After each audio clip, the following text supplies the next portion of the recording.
오늘은 시편 88편 1절 2절 말씀을 가지고 나의 기도가 주 앞에 라는 제목으로 여러분과 함께 은혜를 나누도록 하겠습니다. 2024년 한 해를 돌아보면서 또 2025년 한 해는 하나님 앞에 어떤 모습으로 나아가는 것이 좋을까 묵상을 하면서 저에게 떠오른 단어가 기도입니다. 하나님이 우리에게 주신 선물은 많은데 그 선물 중에 하나가 바로 또 기도입니다. 기도는 우리 앞에 놓여있는 기쁨과 슬픔, 그리고 즐거움과 괴로움, 소망과 절망, 희망과 좌절, 이렇게 상반되어 있는 두 가지를 긍정적인 하나로 묶어주는, 긍정적인 하나로 만들어주는 굉장히 신비로운 선물입니다. 이 선물을 받은 우리는 이 선물을 어떻게 사용하느냐에 따라서 우리의 인생이 달라집니다. 또한 기도라는 선물을 많이 사용했느냐 아니면 묵혀두느냐에 따라서 기도라는 선물의 가치가 결정되기도 합니다. 이처럼 기도는 우리 성도들의 신앙에 있어서 아주 큰 역할을 하는 보화 중의 하나입니다. 여러분, 만약에 나에게 값비싼 다이아몬드가 하나 있다면 그 보석 때문에 우리는 힘을 얻을 것입니다. 물질적으로 어려움이 생겨도 그것을 팔면 돈이 생기니까 걱정이 덜할 것이고, 근심이 찾아와도 그 보석을 보면 조금이나마 위로를 얻을 것입니다.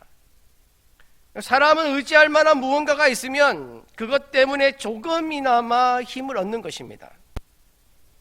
그런데 기도는 다이아몬드보다 더 값진 것이고 조그만한 힘을 얻는 것이 아니라 우리의 마음과 상황을 바꾸어주는 놀라운 힘을 가지고 있습니다. 오늘 말씀 시편 88편의 저자는 기도가 이 놀라운 힘을 가지고 있다는 것을 잘 아는 사람입니다. 그래서 시편 88편의 시작을 기도하는 내용으로 시작하고 있습니다. 시편 88편은 성경에 보면 그 위에다 제목을 붙여놨습니다. 제목을 뭐라고 붙여놨냐면 고라 자손의 찬송시, 곧 에스라인 헤만의 마스길, 인도자를 따라 마할랏 르안노세에 맞춘 노래라고 설명되어 있습니다. 여기에 보면 우리가 보기에 굉장히 생소한 단어가 나옵니다. 마할랏 르안노. 이게 뭐냐면 마할랏은 질병이라는 뜻입니다. 그리고 르안노스는 고통스럽다는 뜻입니다. 그러니까 고통스러운 질병이 있는 사람에게 맞춘 노래라는 것입니다. 그래서 어떻게 연주를 해야 되느냐?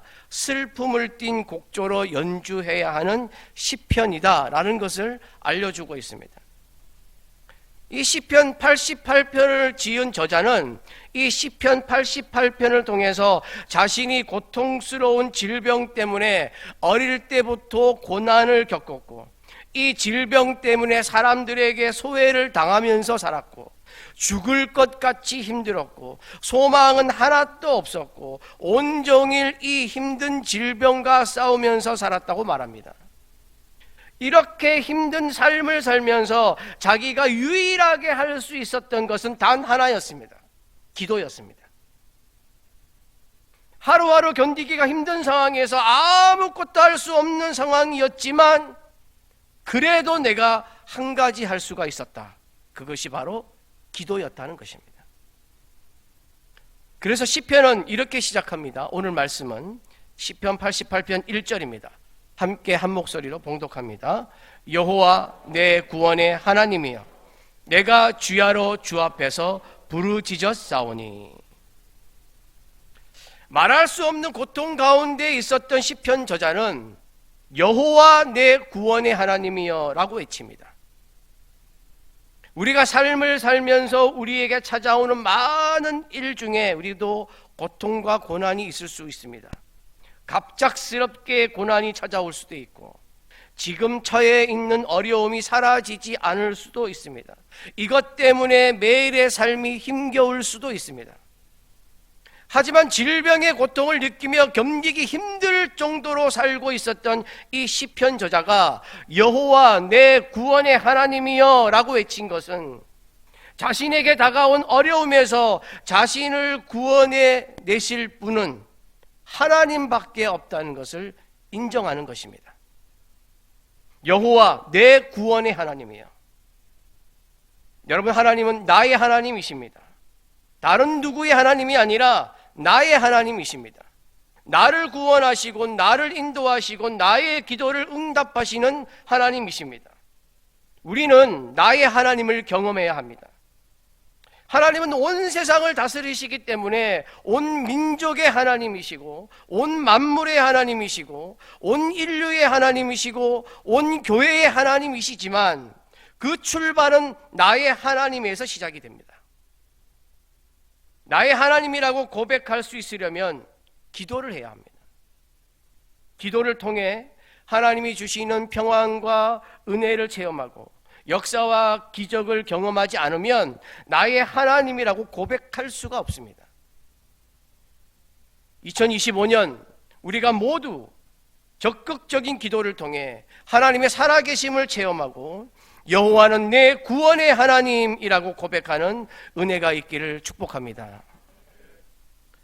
시편 저자는 여호와 내 구원의 하나님이여 라고 외친 후에 이렇게 말씀합니다. 내가 주야로 주 앞에서 부르짖었사오니.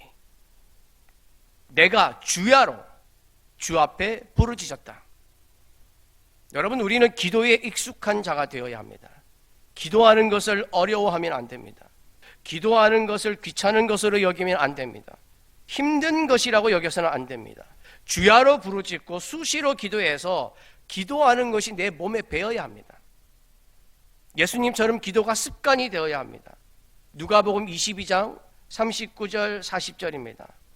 예수께서 나가사 습관을 따라 감람산에 가심에 제자들도 따라갔더니 그곳에 이르러 그들에게 이르시되 유혹에 빠지지 않게 기도하라 하시고.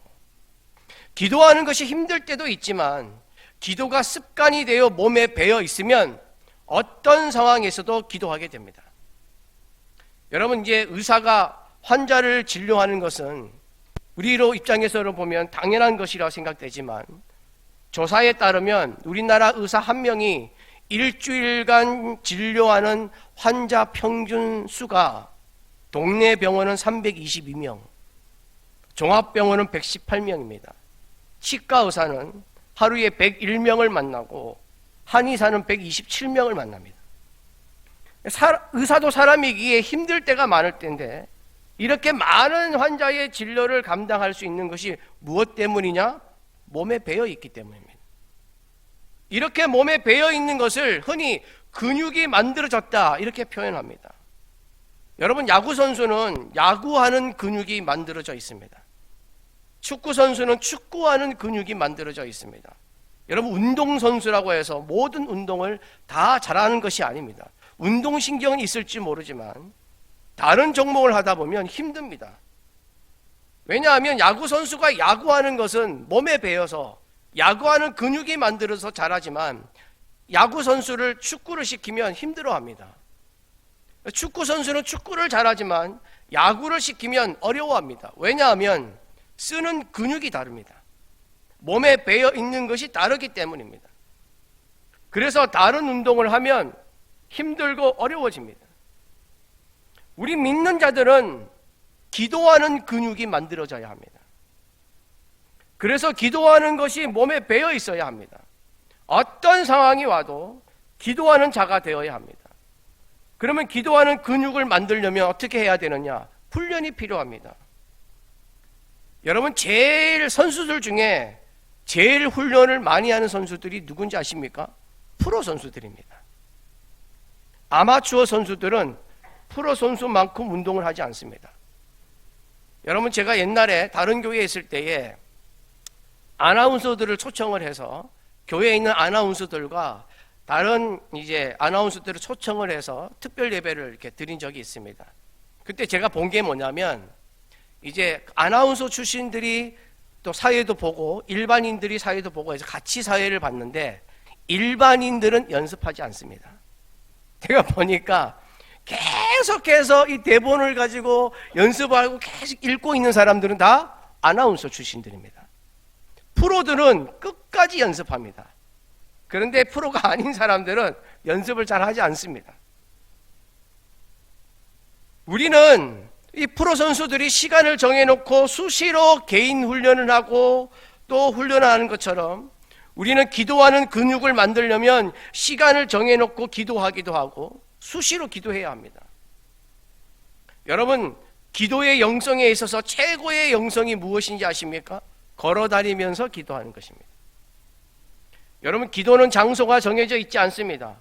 성경에 보면 성전에서도 기도하고 산에서도 기도하고 광야에서도 기도하고 강가에서도 기도하고 바닷가에서도 기도하고 지붕에서도 기도하고 집에서, 골방에서, 망대에서, 구덩이에서, 감옥에서, 기도처에서, 한적한 곳에서, 은밀한 곳에서, 장소를 가리지 않고 어느 곳에서나 기도드렸다는 사실을 알 수가 있습니다. 그러므로 기도하는 것이 중요합니다. 시간을 정해놓았는데 시간이 지나서 기도를 못하고 장소를 정해놓았는데 그 장소에 가지 못해서 기도를 못한다면 기도할 시간은 없습니다. 우리는 버스에서도 기도할 수 있습니다. 지하철에서도 기도할 수 있습니다. 걸어 다니면서도 기도할 수 있습니다. 핸드폰 사용 10분만 절약해도 기도할 수 있습니다. 기도를 우리 몸에 익숙하게 만들어야 합니다. 다니엘처럼 바벨론 왕이 기도를 못하게 하여도 몸에 배어서 전에 하던 대로 하루 3번씩 무릎을 꿇고 기도하고 예수님처럼 기도하는 것이 습관이 되어야 합니다. 하나님께 아뢰고 하나님께 묻는 것이 일상화가 되어야 합니다. 여러분, 기도는 특별한 사람이 하는 것이 아닙니다. 여러분, 기도는 은사가 아닙니다. 어떤 사람은 기도가 은사라고 하는데 전혀 아닙니다. 하나님을 믿는 모든 사람에게 하나님을 만나고 하나님의 뜻을 알고 하나님께 간구하고 하나님과 친밀한 관계를 맺도록 하나님이 선물로 모든 믿는 자들에게 주신 것입니다. 기도는 하나님과의 돈독한 관계를 만들어주는 신앙생활의 핵심입니다. 그리고 하나님과 대화하는 유일한 통로입니다. 데살로니가전서 5장 17절 쉬지 말고 기도하라는 말씀처럼 밤낮으로 주 앞에 부르짖는 자가 되어서 영적으로 강건하고 하나님이 주시는 은혜와 기적을 맛보며 살아가는 자가 되시기를 축복합니다. 2절입니다. 2절에는 나의 기도가 주 앞에 이르게 하시며 라고 말씀합니다. 나의 기도가 주 앞에 이른다. 편지를 쓰면 그 편지가 주소를 적은 곳으로 배달이 되고 요즘에 택배를 많이 붙이지 않습니까? 택배를 보내면 그 물건을 신청한 사람이 지정한 곳으로 갑니다. 우리의 기도가 도착하는 곳은 하나님 앞입니다. 하나님께로 배달이 됩니다. 우리가 간구하는 내용, 신음하는 내용, 간절한 내용, 요구하는 내용은 다 하나님께 전달이 됩니다. 우리의 기도는 산에서 외치는 메아리가 아닙니다. 허공에 외치는 소리가 아닙니다. 전달할 사람이 없어서 수신불명이 되는 우편물이 아닙니다. 수신불명이 되는 우편물은 따로 있습니다. 우상에게 하는 기도, 이단에게 하는 기도는 수신불명입니다. 우상은 존재하지도 않는 신이고 이단은 허망한 존재이기 때문에 기도의 우편물을 받을 사람이 없습니다. 그래서 수신불명이 되는 것입니다. 하지만 하나님께 드리는 기도는 하나님 앞으로 정확하게 전달됩니다. 하나님이 받으시는 우편물입니다. 하나님이 계신 곳으로 가는 택배와 같습니다. 왜냐하면 우리는 기도할 때마다 주소를 적기 때문입니다. 그 주소가 바로 예수님의 이름으로 기도드립니다입니다. 이렇게 하나님 앞으로 보내는 기도라고 우리는 주소를 적습니다. 그러므로 하나님 앞에 전달되는 것입니다. 우리의 모든 기도는 다 주님 앞에 이르게 됩니다. 그러므로 우리는 믿음으로 기도하고 낙심하지 말고 기도하고 의심하지 말고 기도해야 할 줄로 믿습니다. 우리가 기도하면 우리의 모든 기도와 간구가 다 하나님 앞으로 전달이 되어서 그 기도를 들으시는 하나님이 하나님의 때와 장소와 상황에 맞는 은혜를 우리에게 내려주실 줄 믿습니다. 이어서 시편 저자는 2절 하반절에 이렇게 말씀합니다. 나의 부르짖음에 주의 귀를 기울여 주소서. 여러분, 귀를 기울이는 것은 단 하나의 소리도 놓치지 않고 잘 듣기 위해서 귀를 세우고 몸을 기울이며 집중하는 모습입니다.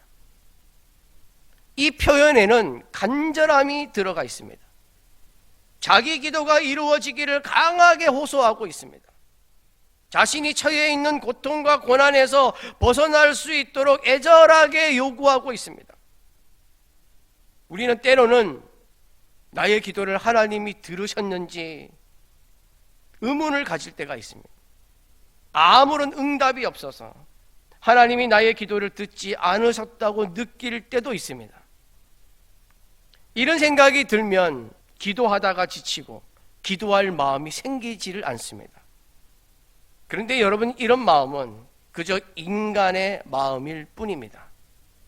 여러분, 시편에 보면 우리가 조금 전에 2절에 나온 말씀처럼 주의 귀를 기울여 응답해 달라는 표현이 많이 나옵니다.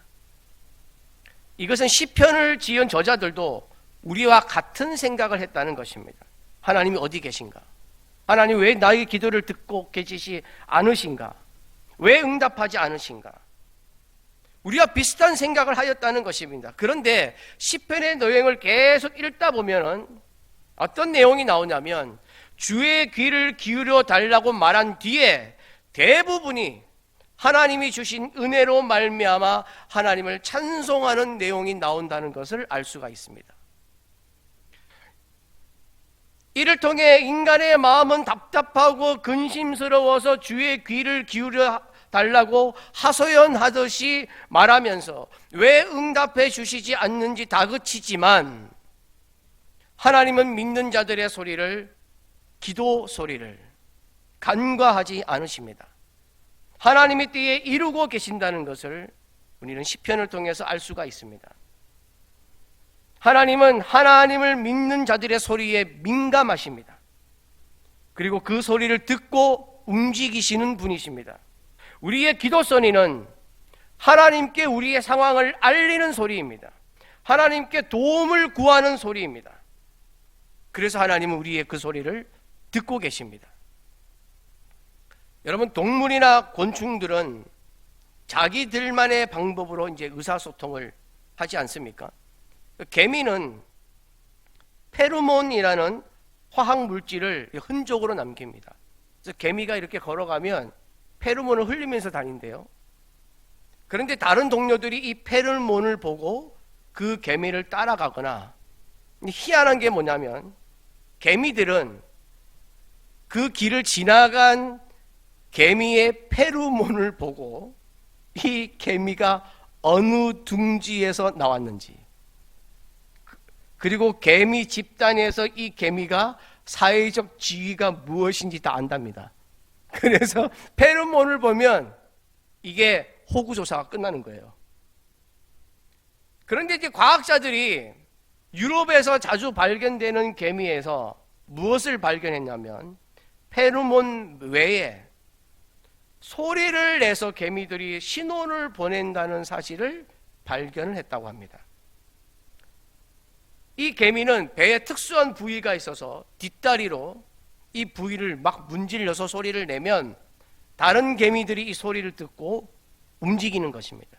그러니까 만약에 개미 둥지가 방해를 받거나 위협에 놓이게 되면 그것을 본 개미들이 그 안에 있는, 그 둥지 안에 있는 개미들을 구출하기 위해서 달려가면 늦으니까 소리를 낸다는 거예요.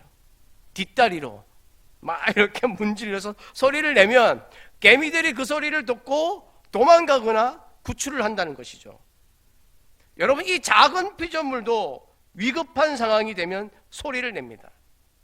그리고 이 소리를 듣고 위급한 상황에서 벗어납니다. 여러분, 하물며 하나님이겠습니까? 하나님은 우리의 작은 기도 소리도 듣고 계신 분이십니다. 미약한 신음 같은 소리도 듣고 계신 분이십니다. 우리의 위급한 소리, 간절한 소리를 듣고 계신 분이십니다. 우리 인생에서 만나는 어찌할 수 없는 수많은 어려움을 어떻게 해결할 수 있습니까? 시간이 해결합니까? 우연히 해결합니까? 운이 결정합니까? 아닙니다. 우리의 기도에 귀를 기울이고 계시는 하나님이 해결하십니다. 그래서 우리는 기도해야 합니다. 하나님이 우리의 소리를 들으시게 해야 합니다. 하나님이 움직이시도록 불을 지져야 합니다. 하나님이 우리를 위하여 움직이시면 우리 인생에 놀라운 일이 벌어질 줄 믿습니다. 하나님은 문제를 근본적으로 해결해 주시기도 하고 피할 수 있게 만들어 주시기도 하고 어떨 때는 뛰어넘을 수 있게 하시기도 하고 어떤 때는 이겨내도록 마음을 지켜주시기도 하고 견딜 수 있도록 상황을 만들어 주시기도 하고 우리의 소원을 그대로 이루시기도 합니다. 여러분, 요즘 사람들이 알아볼 것이 있고 확인해 볼 것이 있고 찾아볼 것이 있으면 모두 다 어린아이부터 어른까지 다 핸드폰을 꺼냅니다. 우리 믿는 자들은 기도를 꺼내 들어야 합니다. 하나님께 부르짖어서 주님께서 귀를 기울이시도록 기도하는 소리를 내야 합니다. 그때 우리의 삶에 하나님의 살아계심을 확인할 수 있는 일들이 곳곳에서 일어날 줄 믿습니다. 여러분, 2025년에는 기도하는 한 해로 만드십시오. 올해 우리 교회 주제가 예수 그리스도 복음으로 길을 찾다입니다. 우리와 우리 교회와 우리가 살아가는 이 시대는 예수 그리스도 복음으로 다시 돌아와야 합니다. 예수 그리스도의 복음 외에 다른 것으로 인생의 문제, 교회의 문제, 세상의 문제에 해답을 찾으려고 하니까 점점 어려워지는 것입니다. 왜? 해답이 없기 때문입니다. 우리가 믿는 예수 그리스도가 내 삶과 내 믿음에서 사라지고 내 주장과 내 고집과 내 유익만 있게 되면 우리는 더 이상 그리스도인이 아닙니다. 세상 사람과 같은 것입니다. 우리 인생에 예수 그리스도가 없으면 구원이 없습니다. 은혜가 없습니다.